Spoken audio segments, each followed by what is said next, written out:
आज 22/1/2021 को हमने कलेक्टर ऑफिस और एडीएम ऑफिस में इस फर्जी कोयला खदान मदनपुर कोल ब्लॉक साउथ की उस फर्जी प्रक्रिया के खिलाफ में हम लोग विरोध दर्ज किया है। और हमको तो मालूम भी नहीं कि ये अधिसूचना जारी हुआ। उसके बाद हम इंटरनेट से हमको पता चला, हमारे पास कोई लेटर नहीं आई, ग्राम पंचायत मोरगा में कोई लेटर नहीं आया है। इसके कारण हम तो अचानक भौचक्कर रह गए, कब ज़मीन का मापन हुआ, कब पेड़ों की गिनती हुई और कब मतलब यहाँ कोयला जांच की प्रक्रिया हुई। हम इससे अनजान हैं और हम नहीं चाहते कि ये हमारे यहाँ मोरगा में कोयला खदान खुले, मदनपुर साउथ कोल ब्लॉक खुले, और हम इसका पुरजोर विरोध करते हैं। हम कोयला खदान खुलने नहीं देंगे। 2019 को हम ग्राम पंचायत मोरगा के लोगों के द्वारा भू अर्जन अधिकारी तथा कलेक्टर कोरबा को मदनपुर साउथ कोल ब्लॉक की फर्जी प्रक्रिया के संबंध में विरोध दर्ज किया है। हमारे पेड़ों की गिनती कब हुई है, हमारी ज़मीन का माप कब किया गया है, हमारी ज़मीन में कोयले की जांच कब की गई है, हमें हर जानकारी से अनजान रखा गया है। इसलिए हम मदनपुर साउथ कोल ब्लॉक का विरोध कर रहे हैं। हमें खदान की आवश्यकता नहीं है। दिनांक 22/1/2021 को हम ग्राम मोरगा के सभी निवासी भू अर्जन अधिकारी को हमने ज्ञापन सौंपा और उनसे यह जानना चाहते हैं कि हमारा ज़मीन का माप कब किया गया, हमारे पेड़ों की गिनती कब की गई, हमको कोई जानकारी नहीं दिया गया। हम यही चाहते हैं कि हम कोयला खदान नहीं खुलने देंगे और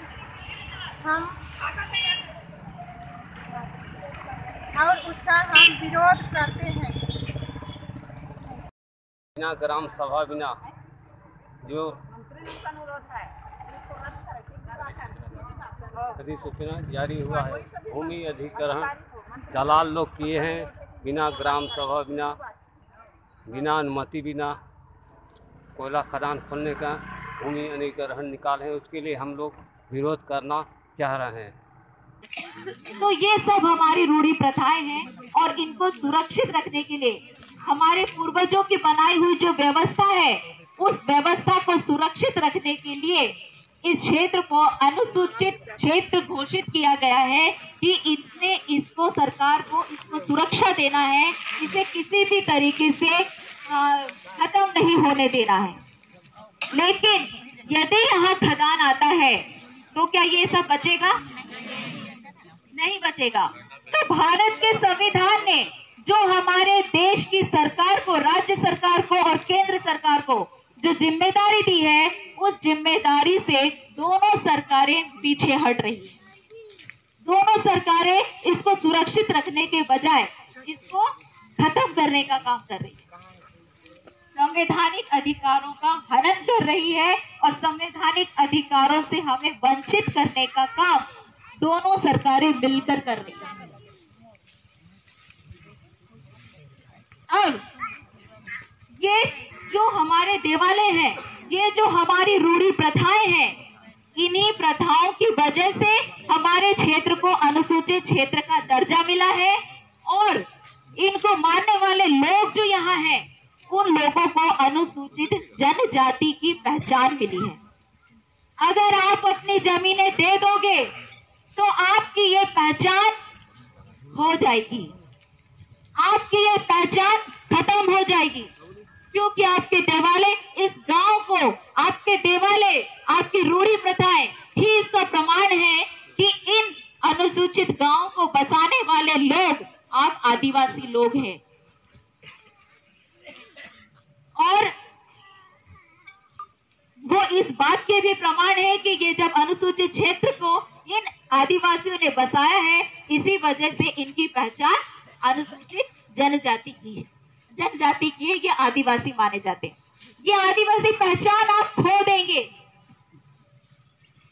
और आप पहचान खो जाने का मतलब ये है कि कल की तारीख को आप अपनी जमीन की कीमत करोड़ों रुपए ले लो, अरबों रुपया ले लो और उसको लेकर आप रायपुर में जाकर बस जाओ या बिलासपुर में जाकर अब बस जाओ, आपको वहाँ की पहचान, वहाँ लोग आपको हमेशा के लिए प्रवासी ही समझेंगे। वो जगह आपको पहचान नहीं देगी, वो जगह कभी भी आपकी पहचान नहीं बन सकेगी। आपके पुरखों ने जहां आपको बसाया है वही जगह आपको पहचान दे सकती है, वही जय भारत साथियों, मैं तारिका तरंगनी लकड़ा ग्राम पूंजी पथरा बीडीओ बाड़ी तमनार तहसील की निवासी हूँ।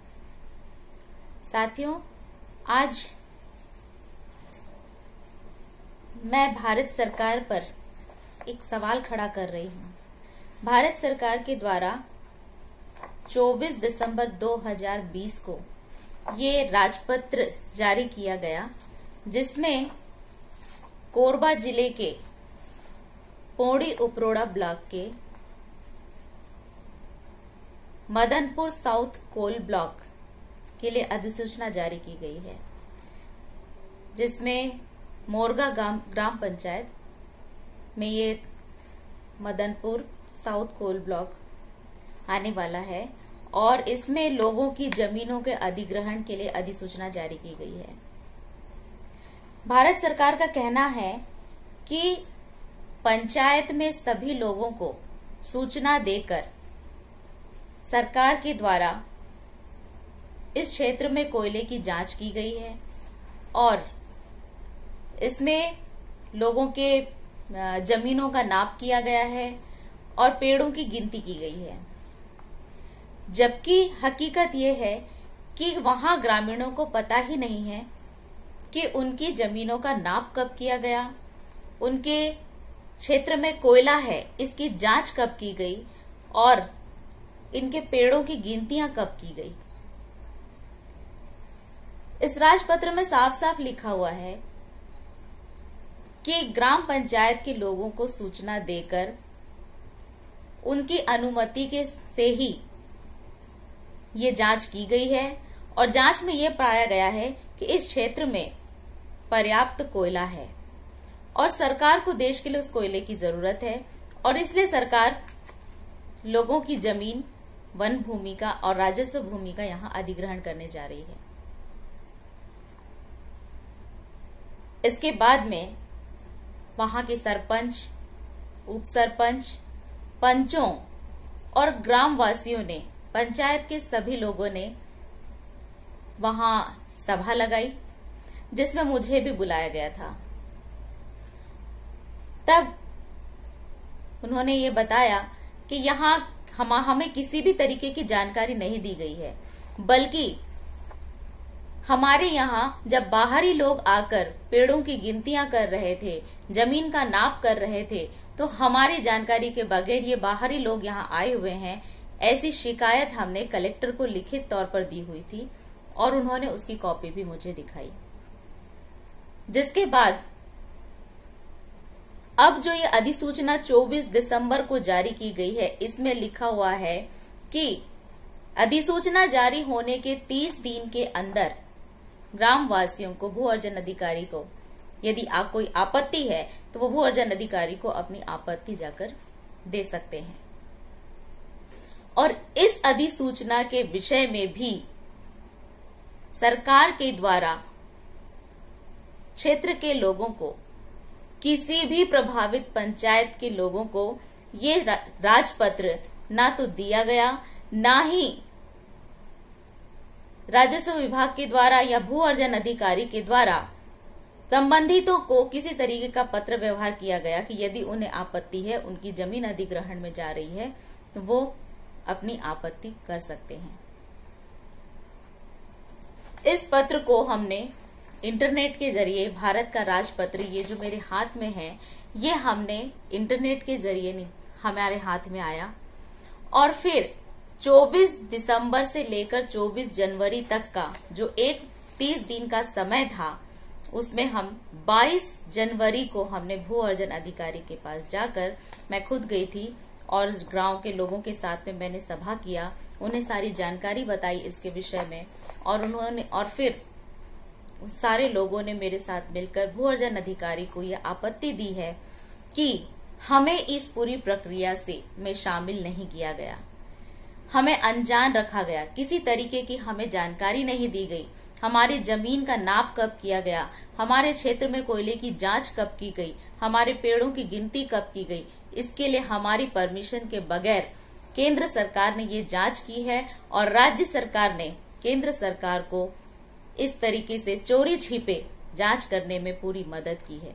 हमारे विधायकों और सांसदों की मदद के से ही ये संभव हो सका है और आदिवासियों को, इस अनुसूचित क्षेत्र के लोगों को, जनवासियों को, किसानों को इस सारी प्रक्रिया से बाहर रखा गया है जो इस जमीन के मालिक हैं।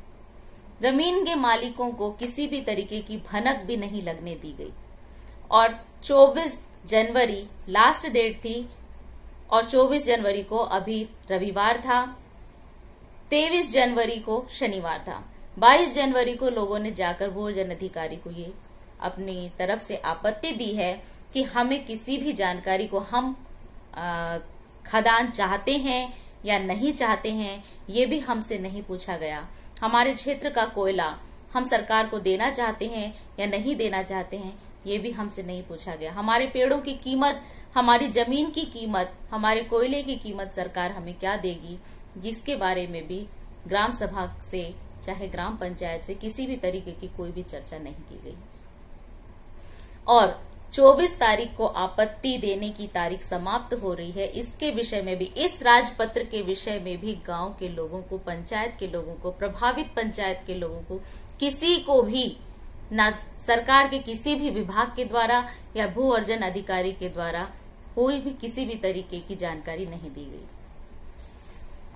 इसके साथ ही तमनार ब्लॉक के, छत्तीसगढ़ रायगढ़ जिले के अंदर तमनार ब्लॉक में भी जिन आदिवासियों की जमीनें या जिन ग्रामवासियों की जमीनें इस खदानों में जा रही हैं, टांगरघाट, झारपालम, जरेकेला, डोलेसरा, ये भी अनुसूचित क्षेत्र है, आदिवासी बहुल क्षेत्र है और इस क्षेत्र में कई आदिवासियों के देवलास हैं। ये देवलास और इसी तरीके से कोरबा जिले के जो Madanpur south block coal block है, जिसके अंदर मैं मोरगा पंचायत की बात कर रही हूँ, और मदनपुर कोल ब्लॉक से संबंधित जितनी भी पंचायतें हैं, इन सभी में वहां वो देवालय कहते हैं और तमनार ब्लॉक के लोग इन्हें देवलास कहते हैं। ये वो स्थान है जिन्हें इन गांवों को बसाते वक्त आदिवासियों के पुरखों ने स्थापित किया है। आदिवासियों में यह परंपरा है कि जब तक वो अपने देवालय या देवलास स्थापित नहीं करते हैं, वो किसी गांव को नहीं बसाते हैं। उनके पुरखों ने पहले इन देवालय या देवलासों की स्थापना की है, उसके बाद ही इन गांव को बसाया गया है।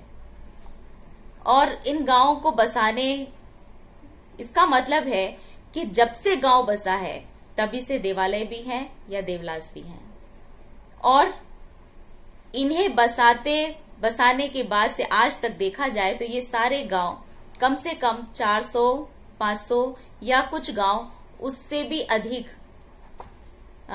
पुराने हैं। तो ये देवलास हम अनुसूचित क्षेत्र के ऐतिहासिक स्थल हैं और जीवित आस्था के केंद्र हैं, जिनके अंदर हमारे लोग आज भी विश्वास रखते हैं और आज भी उनमें पूजा करते हैं। शादी ब्याह में वो उनमें अपने पुरखों का आशीर्वाद लेने जाते हैं। यह आदिवासी परंपरा है, रूढ़ी प्रथा है, जिसकी सुरक्षा का दायित्व केंद्र सरकार और राज्य सरकार का है। यहाँ सरकारों ने आदिवासियों की इन रूढ़ी परंपराओं को सुरक्षित रखने के बजाय इन्हें मिटाने के लिए, उनकी इन विरासत को, पूंजीपतियों को खदान खोदने के लिए उनकी इजाजत के बगैर देने का फैसला लिया है। हम जब एसडीएम से बात कर रहे थे, एसडीएम साहब ने हमसे कहा, मैं खुद वहां थी, और उन्होंने कहा कि आपकी स्थिति ऐसी बन रही है कि जैसे परिवर्तन के साथ में परिवर्तन हो, साथ में लोगों को ढलना पड़ता है, और यदि सरकार को यहाँ खदान की आवश्यकता है तो आपको ये जमीनें देनी पड़ेंगी, अपनी विरासत को आपको छोड़ना पड़ेगा। जरूरत पड़ी तो हम मजबूर होंगे प्रशासन को इस्तेमाल करने के लिए। एक शासकीय अधिकारी का इस तरीके का लोगों के साथ उनकी आस्था को चोट पहुंचाना, उनकी विरासत को मिटाने के लिए सही तथ्यों को सामने लाकर उन्हें अपने विश्वास में लेने के बजाय वो एक भय का माहौल तैयार कर रहे थे।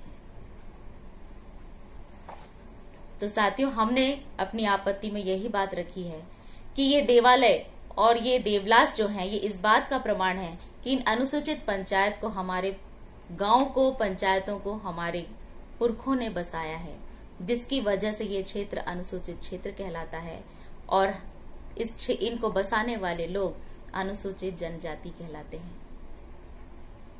और इन्हीं की वजह से हमारा मिसल बंदोबस्त तैयार हुआ है। हमारा मिसल हमारे हाथ में है। अधिकारियों का कहना है कि आपको आपकी विरासत से बेदखल नहीं किया जा रहा है। आपका मिसल आपके पास रहेगा, ये तो सरकारी रिकॉर्ड है, इसे कैसे मिटाया जा सकता है। आपका मिसल आपको मिलेगा, आपकी जाति प्रमाण पत्र आपको मिलेगी, लेकिन हमारे पट्टे सरकार जमा कर लेंगी। इन मिसल बंदोबस्त का जो प्रमाण हमारे हाथ में है कि ये जमीन हमारी है, इतने वर्षों से हमारी है, हमारे पुरखों की विरासत है, इसका जो हमारे पास प्रमाण है, हमारा पट्टा, ये पट्टा सरकार हमसे जमा करके पूंजीपतियों को देने जा रही है और पूंजीपति हमारी इस विरासत के मालिक बनने जा रहे हैं। इसके बाद सरकारी रिकॉर्ड यदि सरकार के पास से कभी गुम जाता है, जैसे राफेल की फाइल गुम जाती है, यदि कार्यालय में रिकॉर्ड रूम में आग लग जाती है, जैसे कई बड़ी बड़ी फाइलें ऑफिसों में, कार्यालयों में आग लग जाती हैं, तो फिर हमारे पास प्रमाण क्या होगा कि हम इस आदिवासी विरासत के वारिस हैं।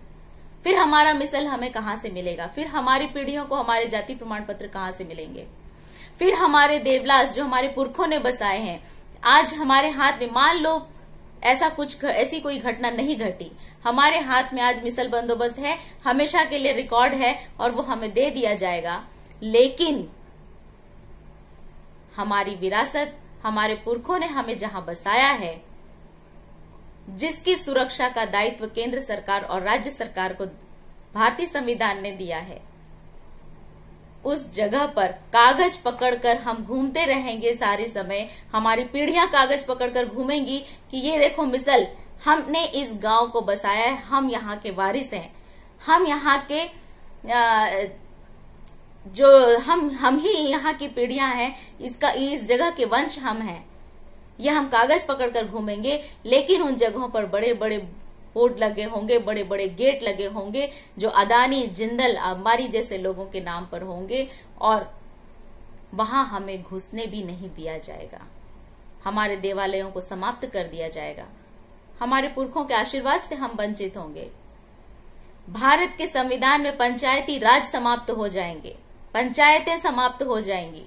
जो हमारे पुरखों की बनाई हुई व्यवस्था है, ये संविधान के खिलाफ है और इसके खिलाफ में हमें लड़ना है।